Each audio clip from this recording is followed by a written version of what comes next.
Hi there everybody, and welcome to another video. On today's video I have this Toyota Prius. This is a 2004 model and it's a 1.5 liter, and I'm gonna be changing the oil and the oil filter in it. I'm also just gonna top up some screen wash fluid, just gonna show you where that is, and also I'm gonna check the coolant level and antifreeze percentage.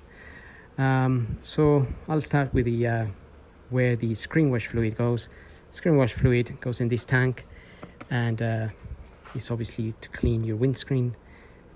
So I would recommend always using the proper stuff. You can use any make, I just happen to have this make, but if you buy a concentrated, you have to mix it yourself. You could always just buy it ready mixed and ready to pour in there.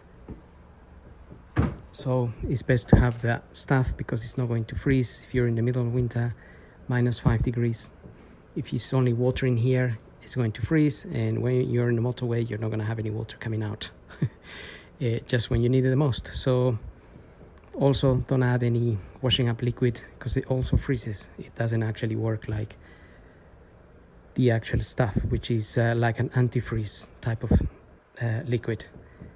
And then okay, so to check the coolant will be, we can check in this tank here. This other tank, as far as I'm aware, that's the coolant for the hybrid system. You can also check it, make sure it's at the full, you got a full mark and a minimum mark there. And we have the coolant here. If you open that cover, sometimes you can put that in there, but in this case, I don't know if I can actually, because it's got a plastic cover on it, and sometimes it's not easy to push the hose in there to actually check the percentage of antifreeze. So I might be able to get it in, but not really sure, to be honest. Yeah, I don't think I can, but that reservoir there is a bit of an awkward position also. So one way of checking your coolant level and make sure there is coolant in there is if you shine a light on it, you will actually be able to see the coolant is pink in this case. You can just see there. So wherever there's no coolant, it's kind of yellowish clear color, and wherever there is, it's pink.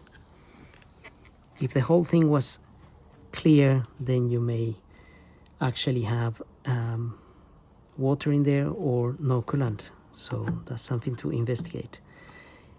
And also, to check the level, you may actually notice on the side there is an F there. You can just see that F, and you can see the line. That's the full. So we're talking about there is a line that goes along this tank up to here. You can see the line from this angle a little bit better. And below that F, you can actually see the L. You can actually see that L down there. And that L is also got a bit of a mark there, which refers to the low. So where's the L? It's just here. That's the little mark, that's the L there, and that's the mark up here, and that's the F there. So if your coolant was below that low level or is at the low, then you want to top it up. But if it's actually below the low, you may actually want to find out what might be going on in there. It might be that there is a leak somewhere, and I think this particular model, sometimes the water pump leaks very slightly, but it does. So you could lose coolant that way, or your radiator or anything like that. This is an old car now, it's 2004. So as good as they are, they can also have minor leaks. So in this case scenario, I can't actually check the percentage. Oops, my hose is staying there. I can't actually check the percentage antifreeze on this tank, but we could always check it on that other tank there. So if your engine's been running and it's hot, be very careful when opening this cover as well, because it's pressurized and you don't want any hot coolant jumping on your face, because that would be a disaster. So always be careful with the cars, and that's how we suck some coolant. And we see the temperature there. It's showing me around minus 20 or so.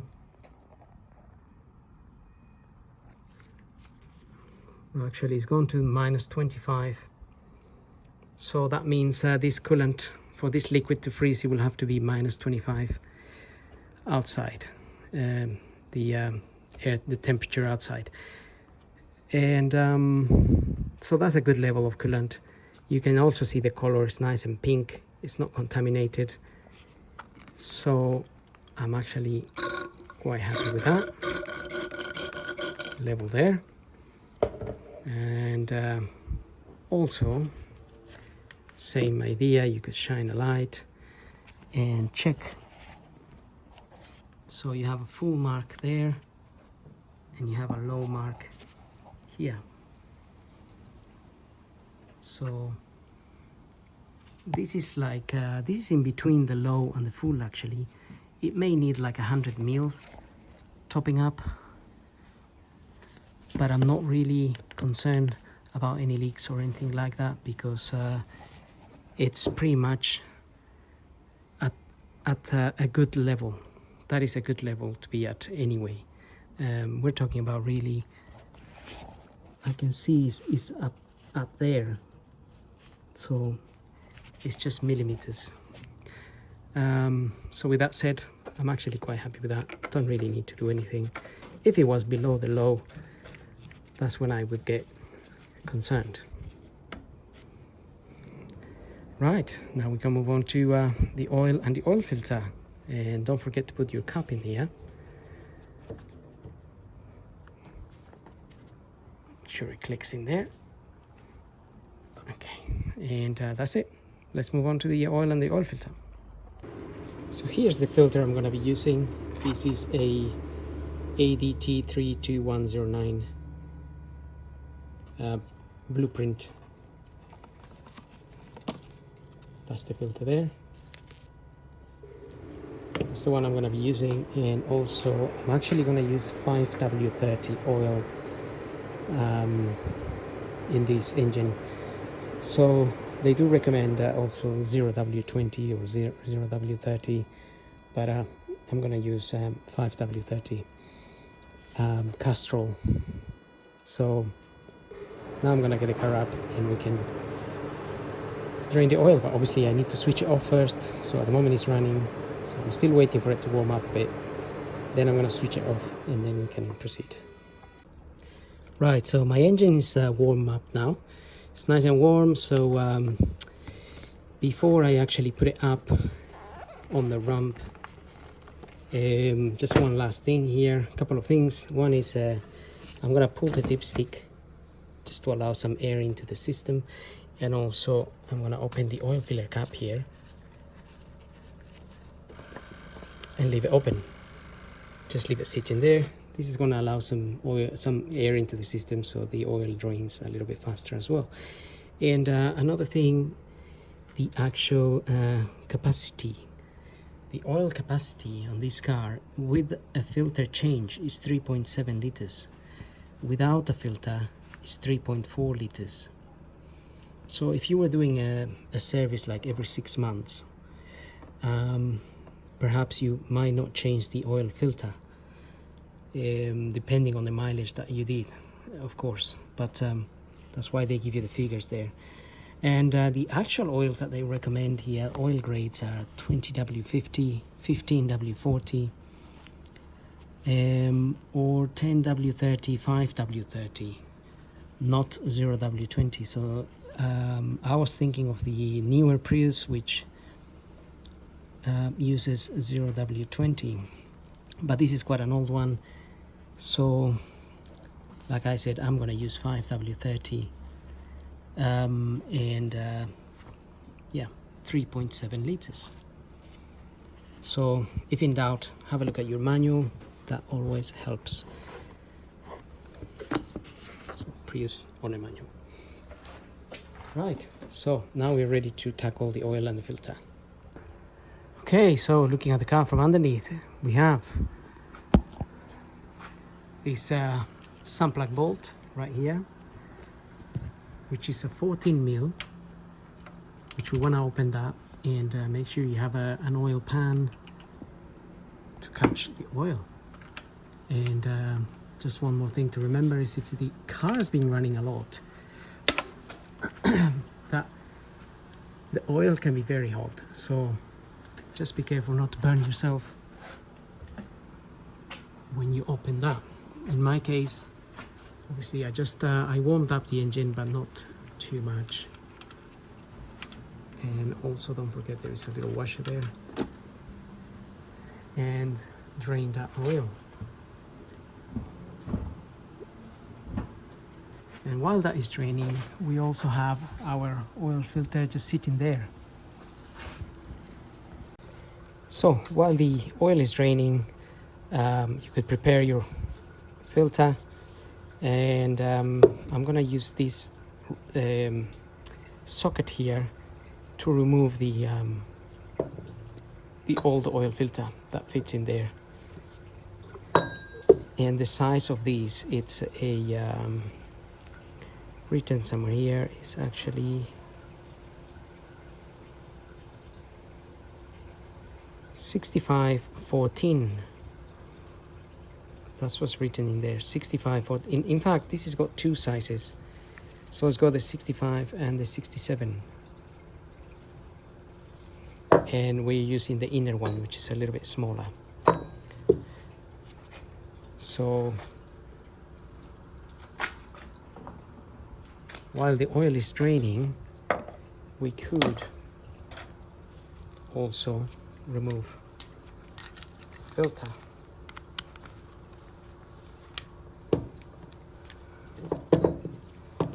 Let's get this together. So make sure your oil pan is sitting also underneath the area of the filter, because you're gonna get some oil coming out of there.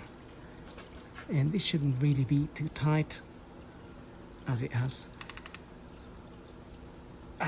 would normally be placed by hand. And the only reason it would be really tight is if it hasn't been changed in a while. Or sometimes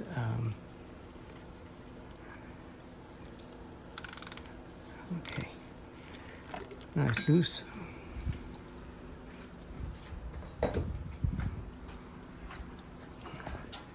Open that and let it drain a little bit.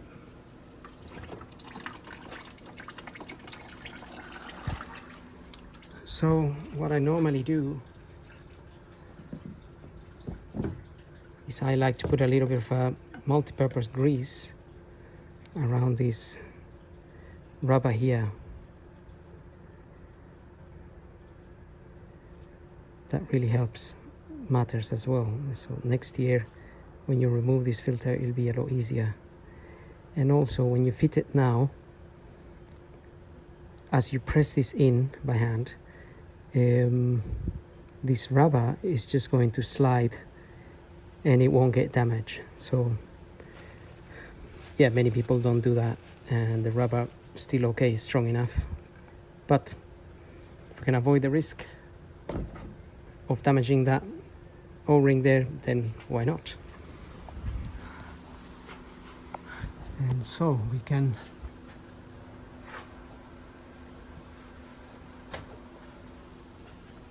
even though that's leaked a little bit, there's still gonna be oil in there.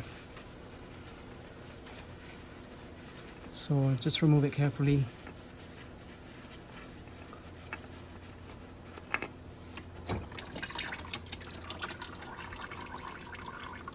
As you can see, there's still oil in there. So, and this is a man filter here, slightly different to the blueprint.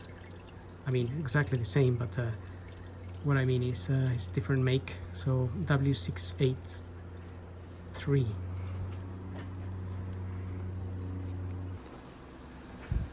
Okay, so with a bit of paper you can, or a rag, just clean around the area where the filter is going to sit. Just make sure there's nothing that could cause a leak, basically. So it's nice and clean there, and we can fit the new filter in there. So I'm sure some people are going to say, why don't I prime the filter? But I never really done that, and nothing's really happened. I mean, it just takes obviously a few extra seconds for the oil to fill in here and then go into the lubricate the engine. But technically, if you prime this or fill it up with oil, then that oil can go straight into the engine when you start the engine, so it kind of saves on wear. But I don't know to what degree really that is helping or not. Right, that is there. Put it on by hand, and then we can rinse the area here a little bit, just wherever the oil went. Just give it a rinse, make sure it's nice and clean, because the next time you come back here, if there is a leak, then you know it's not from what your work, because you cleaned it. So that's still dripping a little bit. I'm just gonna wait a few more minutes and then put the sun plug bolt back in. So before I do that, this is the bolt and this is the washer that was on it. It's not in bad condition, it's actually okay. I could reuse it, but I do have a copper washer and I'm going to use the copper washer instead. But if you don't have a copper washer or a washer itself for whatever reason, and you can see that this is not in bad condition, you can still use it for another year. It's not the end of the world. I can reuse that another 2 times and it still won't leak. That's how good they are. So but if you do have a new one, then just change it. So that definitely prevents any issues. So like I said, just gonna wait a few more minutes. Okay, it's been dripping for a little while now, so time to put the sun plug back in there.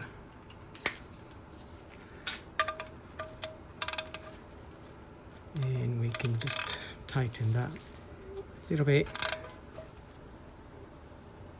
So usually between 20 and 30 Newton meters, these bolts. So you could do it 23, 25 Newton meters, but just don't over tighten it.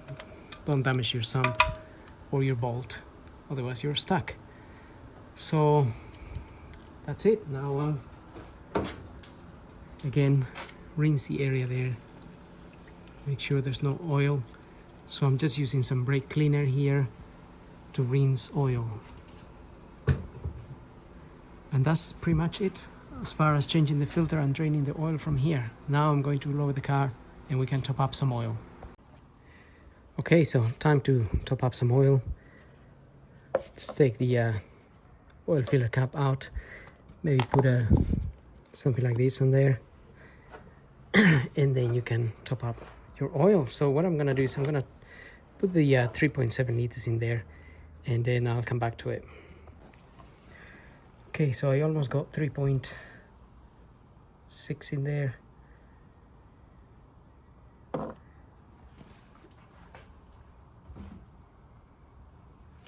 Just being careful not to overfill it. And get your 3.7 in there. And then you can close this little cap. And then you have your dipstick here, which we can check the oil that we just put in. Right, so let's check this dipstick. First I'm gonna wipe it, make sure it's clean. And if you look at your manual, it's gonna show you these 2 dots. So this will be the minimum, this will be the maximum. Just change the oil, so we're aiming to be at the max. And it might be a little bit over at the moment because once we run the engine, some of the oil will go into the oil filter, and then that level will come down a little bit. So around 300 mils stay in the filter. Okay, so maybe we can see the oil is up to here, up to that level there, so it's above the max there. And as I said, after you run the engine, that should go down to normal. So now I'm just going to start the engine.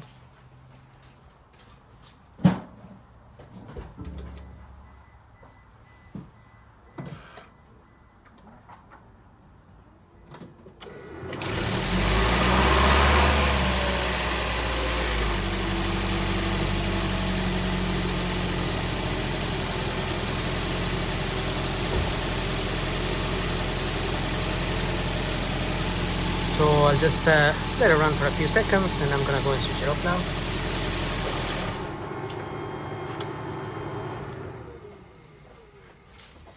Kind of switched off by itself, but never mind. So now we can check our oil again.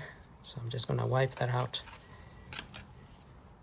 And obviously this is not gonna be the most accurate way of checking your oil, because you really wanna leave it in a on level ground for a while, and then you can check it. But this gives us a good idea of what is going on, and you may be able to see that the oil is right at the max there, just from the shine in here.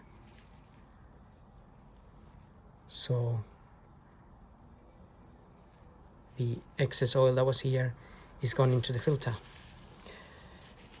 and that's pretty much it.